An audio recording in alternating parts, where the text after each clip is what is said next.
Have you ever finished a packet of Jaffa cakes and just think they are gone too soon? Well, first of all, same. And if you have, then no worries, because today we're going to be making a giant Jaffa cake. I'm Helena from the Good Food team. Let's get started.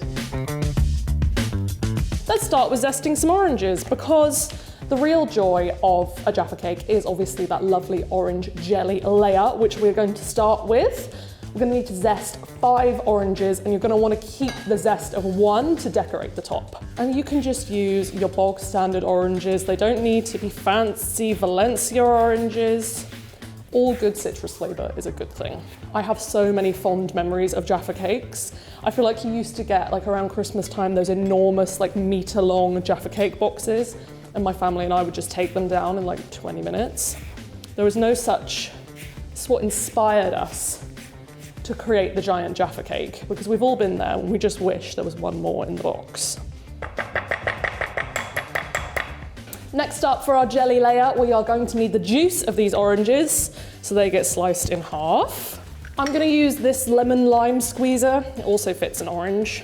You can get bigger ones that are specifically made for oranges too, and that goes straight into the pan that we're going to bloom our gelatin in and make the jelly. Ooh, that's a juicy one.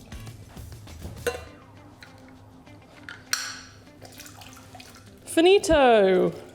I have put our used up orange husks into the compost bin because we make compost here at Good Food, but if you wanted to use them up, you could blend them up to make them into a polenta and orange cake. There is a recipe on the Good Food website.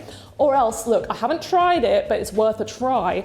You could try making preserved oranges like you would preserved lemons. So cut them into 4, scrunch them with lots of salt, and then let them ferment and do their thing. Maybe I need to write the recipe for that. Note to self. Okay, so we've got our orange juice, and into it we've got some golden caster sugar. That goes in, and we are just going to gently dissolve that on a low heat. And in the meantime, we need to bloom our gelatin. Now, what does blooming gelatin mean? It basically just means to soften up these sheets. Now, gelatin has a few rules that you want to stick by. You want to bloom it in cold water. You don't want to get it too hot because that can affect its setting qualities. And you can also use powdered gelatin, or if you're a vegetarian or a vegan, you can use a veggie gel. So that is covered now, and we're just going to wait till it becomes kind of like a wet contact lens texture, which is a bit strange, but it'll make sense when you see it. What I'm going to do in the meantime, I'm going to tie my hair up. I'm getting overwhelmed. That is so much better, I can't even explain it. I'm going to gently stir my sugar. This is gently melting. And there is nothing to stop you from using different citrus fruits if you would like. However, gelatin does have some things that will affect the set, one of them being different kinds of fruit. So pineapple and papaya have enzymes in that actually stop gelatin from setting, so you will not get a lovely set jelly. And also there's nothing to stop you from using a packet jelly. I won't tell. I can no longer feel any grains of sugar between my fingertips when I give that a little touch. And now we're gonna add in our gelatin. So with our gelatin, you can see what I was talking about with that kind of wet contact lens texture, and you just want to squeeze out the excess water. Another thing that gelatin doesn't like, it's quite a picky thing, is it doesn't like to be boiled. You do not want to boil it because then it's going to ruin the setting properties, and you'll also get a kind of porky smell because gelatin is made from pork bones, animal bones. That's where the collagen comes from. That's what helps you get that lovely set. And we just want to gently melt this. Remember, we do not want it to boil. Our gelatin is just about starting to dissolve. You don't want to see any kind of goopy trails in there. No gloop, thank you. Just one lovely mixture. Okay, our gelatin is lovely and melted now. So I'm just going to sieve it into a bowl. Now, you don't have to do this, but I spilled quite a few pips into my mixture. And in order to get a very clear, lovely set jelly, I'm going to sieve them out. Totally optional. And that is our orange jelly mixture all ready to go. So I have a 20cm cake tin here lined with compostable recyclable cling film. Cling film is better than baking paper in this instance because we really want to try and get it all the way flush to the corners. I found that using the back of a tablespoon measure really helps kind of push it right into the corners. This is going to go into the fridge for about 4 hours or up to overnight until it is completely set. I recommend doing this over 2 days. I think why stress yourself out trying to get a jelly set in one day when you can do it the night before and everything will be at peace. Because I have wonderful colleagues here at Good Food, we have the wonderful Lucy who made me an orange jelly yesterday, so I am ready to go and prepared. So this means I can get on with our cake. Let's do it. One big bowl. And the great thing about this cake is it's an all-in-one method. So you've had to faff about a little bit with gelatin, you had to make some jelly, but with the cake, it all goes in and we all have a good time. Let's start with our sponge. Because Jaffa cake, after all, it's a cake base, not a biscuit. I don't make the rules. 250 grams of salted butter. Salted because we must season our sweet bakes. Salt makes everything taste like itself, and that is why we use salted butter. And I'll probably put an extra pinch of salt in it too, because I like salt, famously. Golden caster sugar for those kind of caramelly notes. Natural yogurt because of the lovely tender quality it brings to sponges. We're gonna put in our lovely zested oranges. They smell fantastic. Don't forget to leave the equivalent of about one behind just to decorate at the end. Crack my eggs into this bowl because if I crack them straight into the cake mix, it's gonna be much harder to get out any shell. Plain flour, straight in. I have a theory that this is going to slightly go everywhere and I'm going to be coated in flour. So I'm just gonna give it a gentle mix beforehand. Get everything a little more combined. And you do want to make sure that your butter is well softened for this, because if your butter is hard, everything is going to go everywhere. Let us not forget to scrape down the sides of the bowl. We don't want any pesky lumps of flour. Now you'll know that this is pretty much done when it has this lovely kind of swirly consistency, velvety and smooth, but also it'll be nice and smooth with no lumps of butter in. We're using a 23 centimeter cake tin for our batter, and we used a 20 centimeter cake tin for our jelly, so you get the signature Jaffa cake look. I'm just gonna gently smooth this out to the sides. And that is gonna bake for about an hour, 55 minutes to an hour, or until a skewer inserted comes out clean. Should also be golden and risen and looking like cake. A Jaffa cake would not be a Jaffa cake without its signature chocolate ganache coating, so that's what we're gonna make next. We have got equal parts chocolate and cream. I'm gonna use a mix of dark and milk because I think it adds a nice balance to it. This is 300 ml of cream. We're gonna bring that cream to a gentle simmer. We don't want it to boil, but we also do need to have it medium hot in order to melt this chocolate. And you do want double cream for this, not single. Helps create that velvety texture that we want later on. Maybe now's a good time to talk about some fun Jaffa cake facts. We were doing our Jaffa cake research here in the test kitchen. We actually found out that Jaffa cakes have been made as early as 1927. So they are the ultimate retro biscuit or cake. The Guinness Book of World Records for the amount of Jaffa cakes eaten in 1 minute. Can you guess? Can you guess how many Jaffa cakes can be eaten in 1 minute?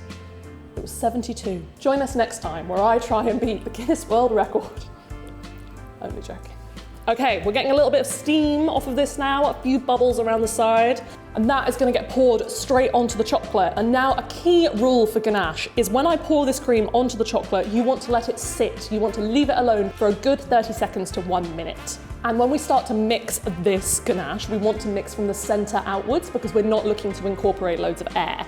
We want it to be thick, we want it to be velvety, so that kind of swooping, stirring motion is going to encourage air, which is what we don't want. We want to start from the center and whisk out. A little bit like you're making a batter, like a Yorkshire pudding batter, that chocolate starts to melt. And as it gets darker and thicker, you can start swooping a little bit more. I'm still working from the center outwards, so we get this gorgeous, velvety, smooth ganache. Now, ganache will thicken as it sits, and we do want it to thicken a little bit because we don't want it to kind of pour all over our Jaffa cake and make a complete mess, but it will harden, and it will harden quite quickly. So if it does harden completely and you need to leave it in the fridge, for example, no worries. Just pop it over a bain-marie, a double boiler, and gently remelt it. Okay, so we have all the elements for our giant Jaffa cake assembled. We have got our jelly in the fridge, we've got a little bit of apricot jam here, and we've got our ganache, which is thickened ever so slightly. So we are just going to use a little bit of this apricot jam to paint the top of the cake with. This is going to help the jelly adhere. Spoon that on, and this can just be a thin layer. It doesn't need to be a big, thick layer. All right, apricot jelly is on. You can have a look at our ganache. It has thickened quite a lot. You want something that just about holds its shape. in the bowl, but not so that it's a really thick set icing, because you want to be able to gently encourage this lovely ganache to go down the sides of the cake. Our jelly is set and wibbly. Wibble wobble, as the saying goes. Right, everything will be fine. Look at that. Yay! She's slightly off center, but nobody's perfect, least of all me. And we can give that a gentle move with a palette knife. Did you see how brave I was just then? Wow. I've still got, my heart is racing. This is what cooking's all about. Okay, that's pretty much center. You do want a gentle rim around the side. And by a gentle rim, I mean about 1/2 centimeter or so, just so you get that signature Jaffa look. All right, next up is to get our ganache onto our Jaffa cake. Now, the way to do this is to start from the center. So I'm gonna pour from the center. Stunning. Oh yeah. Look at that. Now, if you have a turntable is a very handy thing for this because you can turn as you go. But if you don't, and you just have to do it like I do, this will work perfectly fine too. And you can just turn it with your hand on the cake stand. And as you gently coax it around, it should start to fall. Okay, and I'm gonna gently start to bring some ganache down the sides. Another good tip when you're decorating cakes is to use the edge of your icing bowl to clear off the edges, and that helps you get rid of any unwanted or extra icing you might not need. This is our giant Jaffa cake. All that's left to do is sprinkle with some beautiful orange zest. Not traditional, but we're putting a spin on a classic. This could go all the way around. And don't worry if, like me, you lose a bit of that signature dome, because it'll still taste delicious. And there we have it, our giant Jaffa cake. She is beautiful, she is stunning, she smells so citrusy and delicious. Perfect if you have a Jaffa cake lover in your life for a birthday party, perhaps. That would be very, very nice. All that's left to do is slice and serve. Oh my goodness, look at that. She's a beauty, she's a beauty. Look at that lovely tender sponge, a wibbly jelly, and a nice thick chocolate layer.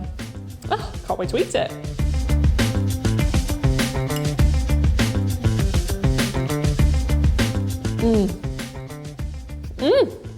Delicious, citrusy, orangey jelly, gorgeous chocolate topping, and a beautiful tender sponge. It's perfect.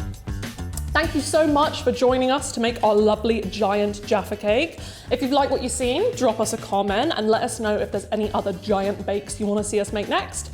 Don't forget to subscribe to Good Food in mag and online, and check out the app and the website for loads more recipe inspiration. See you next time.